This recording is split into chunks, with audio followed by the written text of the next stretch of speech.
Me ndo informacionet me gjithë neve dhe me shikuesit. Atjetër. Kështu që po besoj që për pak qaste kemi me u lidh edhe me zotrin Isufi edhe me i...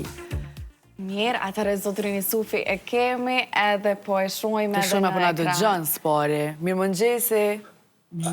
Alo, mirë mëngjesi. Mirë mëngjesi, zotrin Isufi, si e sot?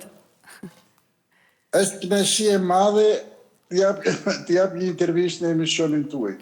Edhe për ne është shumë kënaqësi edhe nder që të kemi sot pjesë e emisionit. Çamëria dhe Kosova pas vitit 1913 përjetoi një dramë të madhe, sundimin e Serbisë dhe Greqia në sundimin dhe Çamëria në sundimin e Greqisë. Këto dy vende, këto dy krahina të shquara, të lavdishme të Shqipërisë patën një fat tragjik se si Serbia, ashtu edhe Greqia, donin të shfarosin, të shërënjosin këtë popullsi.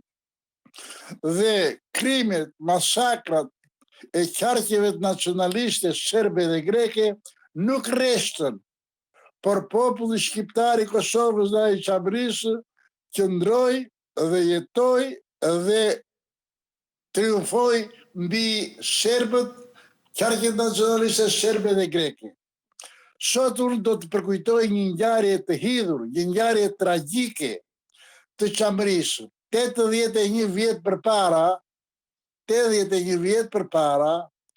në krahinën e Çamërisë, qarkjet nacionaliste të Greqisë bën një masakër njerëzore në qytetet e Paramithis, në qytetin e Çamërisë. E vetmja arsye ishte jo se këta kishin në hakmarrje ndaj popullsisë çame, por popullsia çame për Greqinë ishte e huaj në radhë të parë se kishte një fe tjetër, në radhë të dytë se fliste gjuhën shqipe, në radhë të tretë se ishte një kombësi shqiptare. Greqia nuk e donte këtë komunitet, prandaj filloi një masakër shqetësore. Aq e vërtet është kjo, sa opinioni i shëndosh i grekëve thonë masakra e 1924-ës, 26 dhe 27 qershor ishte një turp i Greqisë. Atje në qytetin e Paramithis, gratë dhe burrat masakër do si do, po një masakër çfarose. Mjafton t'ju tregoj një rast. Në kohën kur kishte reprezale të madhe ndaj popullsisë së pafajshme çame, një grua në presionin e fortë të dhunës dhe të përgjakjes mori fëmijën e vetë dhe u ngjit në shkallët e një pallati. Ata menjëherë ju ngjitën mbrapa, e morën këtë fëmijën e vogël, e hodhën nga shkallët dhe u turrën si ujqër të vjetër për ta shneruar, për ta përdhunuar këtë nuse të pafajshme, këtë viktimë. Veprimet shkerzore qenë aq të pazakonshme sa që kjo ju tha, ju lutem shumë, më jepni një thikë të vras veten. Këto kanë qenë disa masakra që unë kam patur fatin e keq dhe fatin e mirë t'i përjetoj.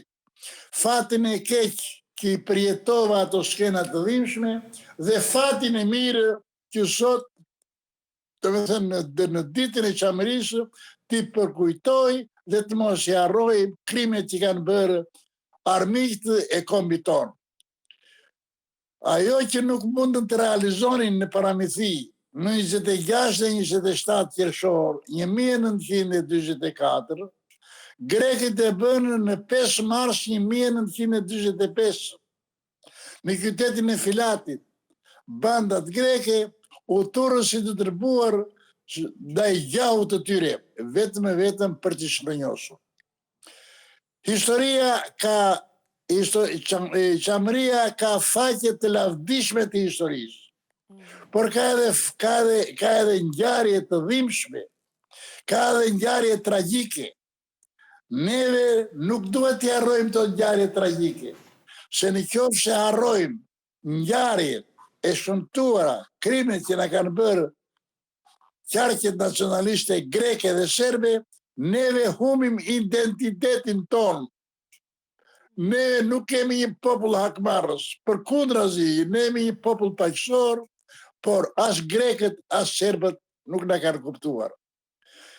Kur masakrat serbe ndaj kosovarëve, ndaj krimeve që bën ndaj kosovarëve, unë i kam përjetuar kur na vinin familjet kosovare të përgjakura, e me lot në sy, e me dhimbje shumë të madhe, tregonin se si kanë lënë burrin, djemtë, të afërmit e tyre të masakruar para syve tyre. Historia e kombit tonë është një histori sa e lavdishme, aq edhe e dhimbshme. Por ne jemi një komb që nuk humbasim. Ne jemi një komb i fortë dhe po gjëja kryesore është që neve të forcojmë unitetin, bashkimin, dashurinë në mes tonë. Sa më kompakt jemi neve, aq më i fortë bëhet kombi. Sa më të dashuri dhe mirëkuptim të kemi me njëri tjetrin, aq më shumë dobi i sjellim kombit tonë. Dhe ne nuk duhet t'i harrojmë të shkuarën. Dhe kur neve të krijojmë mosmarrveshjen mes tonë, duhet t'i kthehemi e të kujtojmë në kujtesën tonë çfarë kemi shkuar. Ne duhet dim dhe duhet të kujtojmë nga vim ku shkojmë. Historia e popullit të Kosovës dhe Çamërisë është e lavdishme. Çamëria dhe Kosova e kanë qarë rrugën e historisë me sakrifica, me luftë, me vetmohim, por edhe me gjak. Është krenari për neve kur kujtojmë historinë e popullit tonë.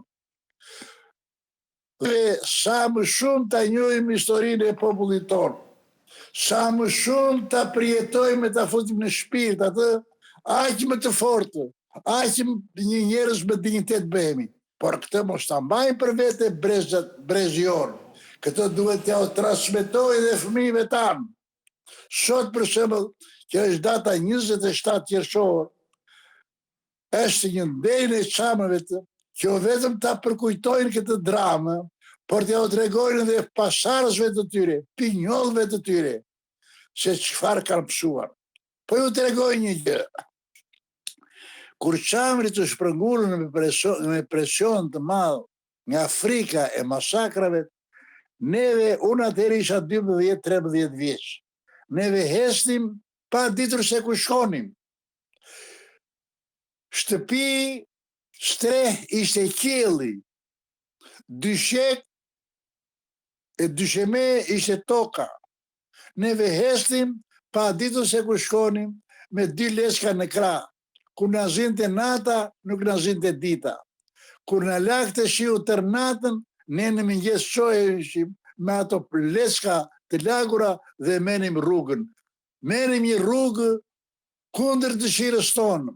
Lam mrapa pasurinë, lam mrapa shtëpinë, lam gjithçka, por mbi të gjitha shpëtuam kokën. Ata që mbetëm.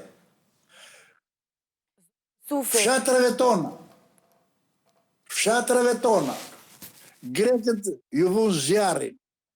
Fshatrave tona dhe qyteteve tona, grekët i plaçkitën. Fshatrave tona dhe qytetet tona, që i kishim me origjinë shtërgjishore, ata u bën zotër të tyre. Dhe sot e kësaj dite, unë që jam në një moshë shumë të thyrë, i kam kaluar të 90-ta, nuk më lejojnë që të shkoj në fshatin tim dhe të vë një tuf me lule, jo në Varre, se s'ka më varë aty, po të vë një tuf me lule në ato gërmalla ku kanë jetuar prindit parë të mi. Më besoni, kur flas, unë emocionohem, por nga ana tjetër edhe krenohem, sepse neve mbi jetuam dhe sot jemi një komunitet i fuqishëm dhe i tregojmë botës se në populli shqiptar kombi jon nuk humbet. Kombi jon bëhet më i fortë kur përplaset me armiq. Faleminderit shumë zotëri Sufi për krejt këto informacione që na i dhe, edhe për këtë bisedë kaq të këndshme që e realizuam së bashku. Si një dëshmitar edhe një përjetues i thellë i këtij gjenocidi, a ke ndonjë mesazh për fund për gjithë brezat e rinj, edhe kryesisht edhe të çamëve shqiptar? Që duhet të jenë më të informuar për këtë ngjarje tragjike. Është kënaqësi shumë e madhe për mua që është hera e parë që flasë në një televizion kosovar. Për Kosovën kam lexuar, kam shkruar dhe kam shumë mik në Kosovë. Kam qenë disa herë. Dhe kur mendon dhe flet për Kosovën, vetiu të vinë mendime shumë interesante, shumë të këndshme, të vinë nga shpirti. Mesazhi që duhet japur sot për kombin ton, për kosovarët dhe çamrit, që janë dy krahina me histori të dhimbshme, duhet që të forcojnë unitetin, të jenë të bashkuar. Të bashkojë ideali i përbashkët. Ç'është ideali? Pikësinimi më i lartë që duhet të arrijnë njerëzit në çështjen kombëtare. Edhe në çamrit, shpesh jemi indiferent ndaj historisë nga të kaluarës. Edhe kosovarët më vjen keq, më vjen shumë keq që nuk shoh një gjuhë të përbashkët. Sa më fort jetë bashkimi ynë, sa më i fort jetë uniteti jonë, aq më krenar, aq më të fuqishme e bëjmë kombin dhe aq më shumë ja shtrojmë rrugën e asfaltë fëmijëve tanë, brezit të ardhshëm, pinjollëve tanë. Faleminderit shumë. Faleminderit shumë, zotëri Jusufi. Kënaqësi që ishe kështu në mënyrë edhe në lidhje të drejtë për drejtë dhe të urojmë një ditë sa më të mbarë. Faleminderit shumë. Kënaqësia është e imja. Të përshëndesim shumë, ditë të mbarë. E tani, Kështu